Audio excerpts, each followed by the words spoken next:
नमस्ते मित्रों, जय श्री राम, जय रेवत। जातिवाद ही हिंदुओं का नाश करेगा और नाश कर भी रहा है।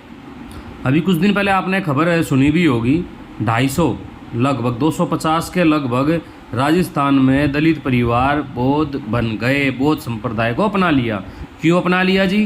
क्योंकि वहाँ के जो दबंग थे उनको मंदिर में नहीं जाने दे रहे थे, पूजा नहीं करने दे रहे थे, ठीक है ना। इसलिए वो सभी किस में चले गए? बौद्ध संप्रदाय में चले गए। लेकिन उसकी छानबीन हुई तो पता चला कि एक दो परिवार ही वहाँ पर गए थे, बाकी जो मूर्तियों का विसर्जन करके आए थे वो वापस अपने घर में ही अपना पूजा पाठ कर रहे थे, मंदिरों में जाना उन्होंने बंद कर दिया अभी, ठीक है ना। तो वहाँ पर ये भी घटना राजस्थान की थी। और जो ये घटना आप देख रहे हैं, मूंछ रखने और काला चश्मा पहनने पर दलित युवक की सेल में घुसकर पिटाई, तो ये भी राजस्थानी घटना है। राजस्थान की एक घटना और है, अभी कुछ दिन पहले, मतलब कुछ दिन क्या, कुछ महीनों पहले की बात है। एक दलित युवक को घोड़ी पे बैठ गया उसकी शादी में, तो अपनी शादी में घोड़ी पे बैठ गया तो उसे गोली मार दी गई सिर्फ इसलिए क्योंकि घोड़ी पे बैठ गया वो।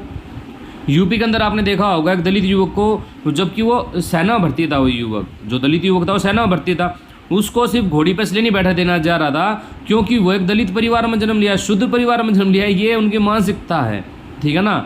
और वैसे यदि आप देखें वर्ण के आधार पर देखें तो वो दलित युवक क्षत्रिय था, क्षत्रिय वर्ण धारण कर चुका था। भाई सेना में है, योद्धा है, युद्ध लड़ता है, तो कौन है वो? क्षत्रिय तो कहलाएगा, कोई मजदूर तो ना कहलाएगा। तो क्षत्रिय था। लेकिन उन जो नीच मानसिकता के जो थे, अपने ठेकेदार बने रहते हैं ऊंची जाति में और इसमें घमंड में चूर हो जाते हैं कि हम तो फलानी जाति में जन्म ले लेंगे। उनका कर्म देखोगे आप, उनका कर्म असुरों वाले कर्म है, जो अपने आप को बोलते हैं, ठीक है ना। वो जो अपने आप को दबंग बोलते हैं ऊंची जाति का, उनके कर्म देखोगे तो असुरों वाले कर्म है। कोई किसी भी वर्ण में वो लोग नहीं आते हैं।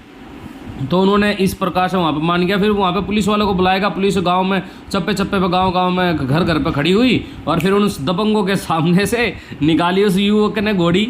ऐसे होता है, ठीक है ना। तो भाई ये जातिवाद का जहर नाश कर देगा देश का। और राजस्थान में तो भरपूर भर भर के जातिवाद, एकदम बोरे भर भर के घर घर में जातिवादी नस्ल आपको दिखाई दे जाएगी। तो ये हाल है राजस्थान का, ठीक है ना।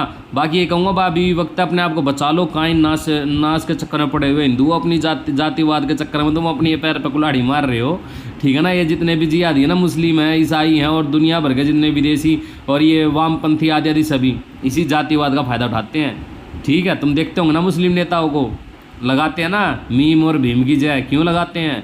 ऐसे ही। और देश के बंटवारे में भी ये जातिवाद का बहुत बड़ा योगदान था। जोगनाथ मंडल को पढ़ लेना उसका इतिहास। ये जातिवादी मानसिकता ने ही बंगाल आदि बहुत सारा हिस्सा पाकिस्तान के झोड़े में डाल दिया था। इस जातिवाद ने के कारण, समझ में आई बात? पढ़ना इतिहास जोगनाथ मंडल का। आखिर में कुत्ते की मौत मरा था जोगनाथ मंडल जो था, वो जातिवाद दलितों का नेता बना फिरता था और दलितों को बहकाता था। बहुत दलित मरवाए थे भाई उसने, जोगनाथ मंडल ने। तो भाई सोच समझ कर निर्णय लेना चाहिए। हर किसी को थोड़ा सा अपना इतिहास पढ़ा करो, पता चलेगा। वैसे हर जगह जातिवाद कभी नहीं रहा,